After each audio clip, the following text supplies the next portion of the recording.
So in a world of ever-growing technology, it is really hard to recommend a printer that isn't brand new, especially one that didn't give me good print results.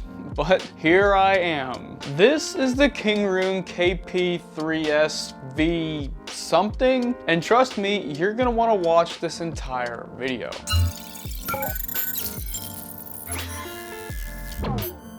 So to clear some air, I don't actually know what version of this machine that I actually have. The KP3S lineup has both Pro and non-Pro variants, V1 and V2 variants, and some of them come with Marlin from the factory and some come with Klipper. So now that you understand my confusion, let me explain a little further. I do happen to have a Pro version of this machine. My machine also has linear rails on X, Y, and Z. My printer does come stock with Marlin, but it can be configured with Klipper after the fact, and it has a 1.9-inch touch display with a user interface that is mediocre at best. The firmware doesn't allow for Z offsetting. There are manual bed leveling screws.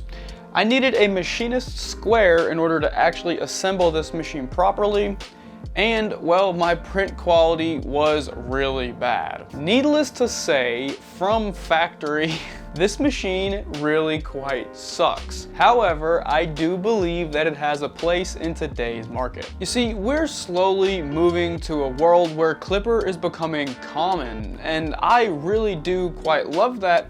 But it does create a problem in that at its core, Klipper is designed to be a tinkerer's dream. The issue is that printers are slowly migrating from that high school science project that I always complained about into a product that is significantly more fleshed out and finalized. What I'm talking about here can be seen with the likes of Anchormake and Bamboo Lab printers. You can even see this in some of the new designs from the Creality and the Elegoo lineup. Well, these printers are so nailed down, if you wanted to modify them and use Klipper to its fullest extent, well, you can't. These printers have custom designed and injection molded panels and fan shrouds, and even aluminum, sheet metal, and die-cast components. So now we're in a market where modification is a thing of the past, yet for some reason we have Klipper on these machines. And that is exactly why I love this little Kingroon. So yeah, full transparency up front, this thing did not print well with Marlin, and I did in fact install Klipper on it, and I was expecting to have better results, but again, I struck out. But to be honest with you, that's the exact reason that made me understand the value of the KP3S Pro. You see, you're not buying an amazing product, you're buying an amazing project. The bones on this machine are great, and I can't believe I'm saying it, but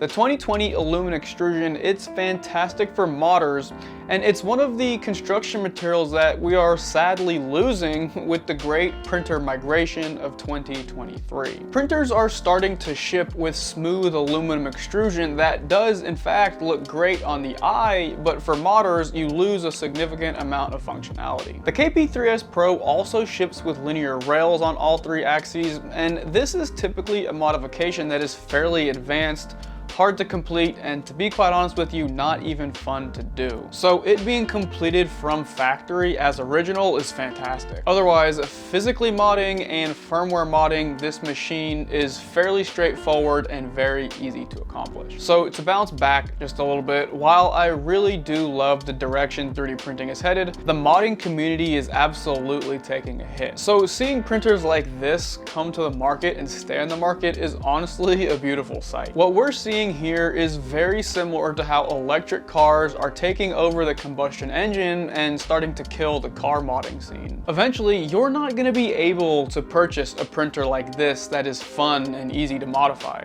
So if you're interested in custom Klipper designs, picking up a project printer like the KP3S Pro right now might be a wise decision. I'm going to have some great links in the description for you to check out if you want to learn more about this machine. So what do you guys think about the direction that consumer 3D printing is headed? Do you like it? Do you hate it? Let's open up a discussion in the comments below. I will be in the comments replying to absolutely everything that you guys have to say. Now let's give a moment of silence to all of the sad folks that have not yet subscribed. By the way, you have time right now. Thank you. Bye.